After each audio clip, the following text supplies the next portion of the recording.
ஆண்டவர் இன்றைக்கு நம்மளோடு கூட பேசுகிற வசனம் தானியேல் 2வது அதிகாரம் 30வது வசனம். உயிரோடு இருக்கிற எல்லாரை பார்க்கிலும் எனக்கு அதிக ஞானம் உண்டென்பதினாலே அல்ல, அர்த்தம் ராஜாவுக்கு தெரிய வரவும் உம்முடைய இருதயத்தின் நினைவுகளை நீர் அறியவும் இந்த மறைப்பொருள் எனக்கு வெளியாக்கப்பட்டது.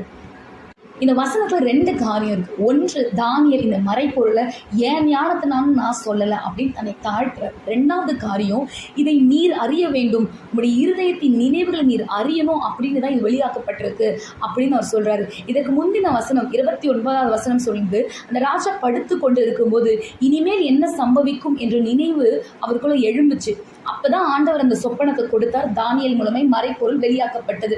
சில வேலைகள் நமக்கு அடுத்த ஃபியூச்சரை குறித்து ஒரு டவுட் இருக்கும். என் லைஃப்பில் நெக்ஸ்ட் என்ன நடக்கும், என் லைஃப்பில் என்ன நடக்கும், என் குடும்பத்தில் என்ன நடக்கும், என் பிஸ்னஸில் என்ன நடக்கும், என் படிப்பில் என்ன நடக்கும், அடுத்து என்ன நடக்கும் நம்ம சிந்திச்சுட்டு இருப்போம். நம்ம அந்த காரியத்தை ஆண்டவர்கிட்ட ஒப்பு கொடுத்தா ஆண்டவர் சொப்பனங்கள் மூலமாய், தரிசனங்கள் மூலமாய், வேத வசனத்தின் மூலமாய் நமக்கு அதை வெளிப்படுத்தி தெளிவாக சொல்லிக் கொடுப்பார். அதை நம்ம கடைபிடித்தோம்னா கர்த்தர் நம்மளை ஆசீர்வதிப்பார். ஆமென்.